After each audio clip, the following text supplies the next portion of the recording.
ചരിത്രവും വിശ്വാസവും ഇഴവെരിഞ്ഞു കിടക്കുന്ന ഇതിഹാസത്തിന്റെ ഒരധ്യായത്തെ ചരിത്രത്തോടും വിശ്വാസത്തോടും പരമാവധി നീതി പുലർത്തിക്കൊണ്ട് ഭാവനയുടെ ക്യാൻവാസിൽ രൂപപ്പെടുത്തിയ കലാസൃഷ്ടി Petros the rock.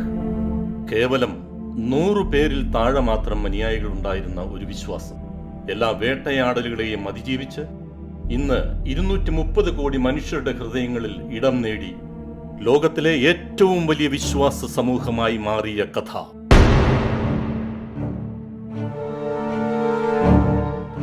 Petros the rock. അമ്മേ, ഞങ്ങൾ മുന്നിലേക്കുള്ള വഴി കണ്ടുപിടിക്കാൻ ശ്രമിക്കുകയാണ്. അവൻ മരിക്കുന്നത് നാം കണ്ടു, അവൻ ഉദ്ധാനം ചെയ്തത് നാം കണ്ടു. അവൻ്റെ ശരീരത്തിൽ കുന്തങ്ങൾ കുത്തിയിറക്കിയതുപോലെ അവൻ്റെ രാജ്യത്തെ തകർത്തു കളയാൻ അവർക്ക് കഴിയുമെന്ന് നിങ്ങൾ കരുതുന്നുണ്ടോ? ഞങ്ങൾ അവനെ കണ്ടു. ഞങ്ങൾ വീണ്ടും അവനോടൊപ്പം നടന്നു. അവൻ ഞങ്ങളോടൊപ്പം ഇരുന്ന് അപ്പം ഭക്ഷിക്കുകയും ചെയ്തു. അപ്പോൾ നമ്മൾ വെറും കശാപ്പിനുള്ള ആടുകളാണോ? അല്ല, നമ്മൾ വിത്തുകളാണ്. അവർ നമ്മെ കുഴിച്ചിടുമ്പോൾ അതിലും വലിയ ഒന്ന് ഉയർന്നു വരും.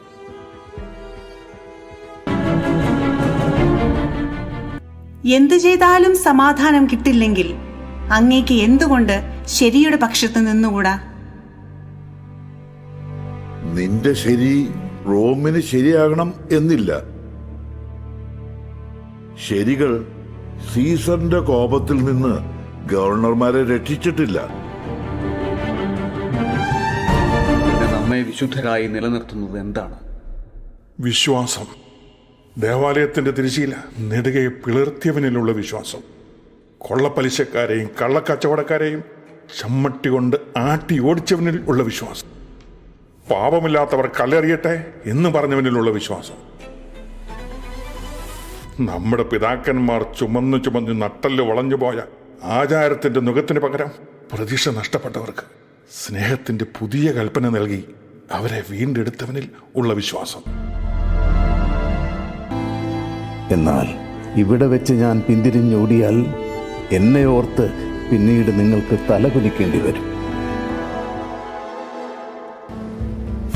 പാറയെന്നു വിളിച്ചു നീയൻ യശസ്സുയർത്തി, പാറയായി മാറേണ്ട നേരം വെറും ധൂളിയാണെന്നറിഞ്ഞു ഞാൻ.